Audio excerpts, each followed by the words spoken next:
Hey, welcome back again, viewers and subscribers.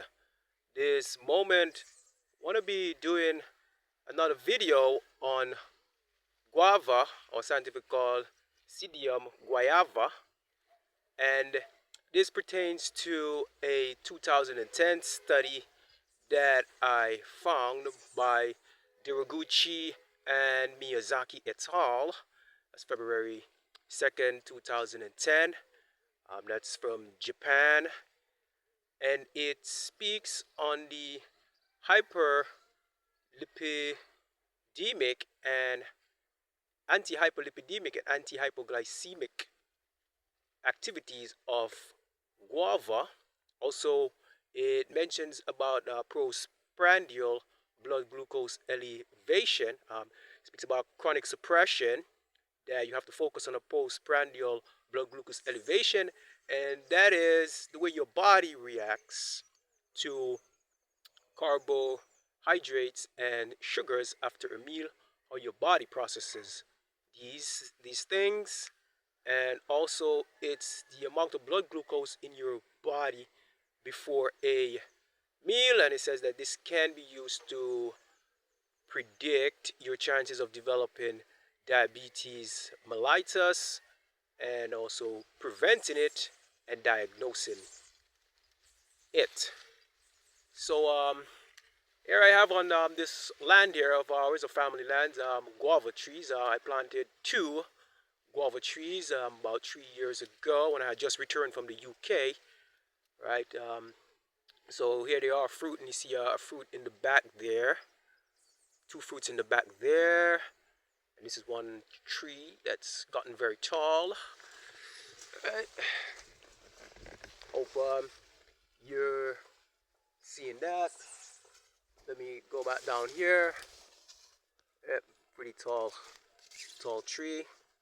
And there is another one in the background there. Right. So this study, right, antihyperglycemic and antihyperlipidemic effects of guava leaf extract by Yoriko Deguchi and Kouji Miyazaki. So psidium guava. Guava is used not only as food but also as folk medicine in subtropical areas around the world because of its pharmacological activities. In particular, the leaf extract of guava has traditionally been used for the treatment of diabetes in East Asia and other countries. Moreover, the antihyperglycemic activity of the extract in human clinical trials, as well as its underlying therapeutic mechanisms and safety.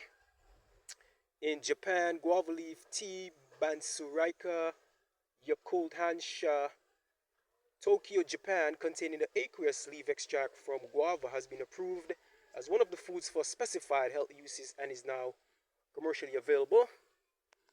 This review describes the active component of the aqueous guava leaf extract and its inhibition of alpha glucosidase enzymes in vitro.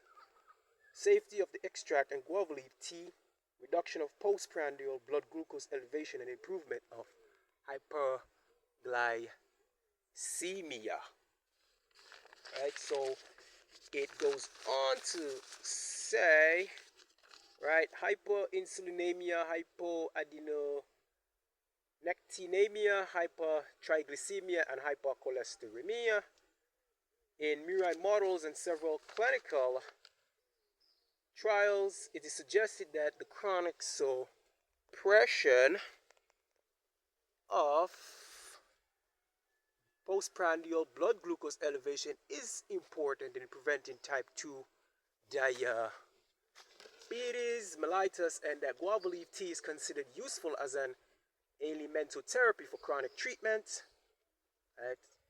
So they conclude, on the basis of numerous lines of scientific evidence regarding the effectiveness and safety of guava leaf tea containing Givex for treating type 2 diabetes mellitus, it was approved as FOSHU, food for specific health use, in March 2000, and it is recommended for individuals who are anxious about their high blood glucose and control of sugar uptake.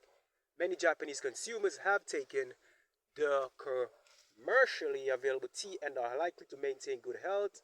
The consecutive ingestion of guava leaf tea with every meal is expected to benefit pre-diabetic and diabetic patients as an alimenthotherapy in both developed and developed countries. Now you may be wondering, what does alimenthotherapy means? Right, so from what I found out, alimenthotherapy, also known as dietotherapy, refers to the treatment of disease through dietary methods.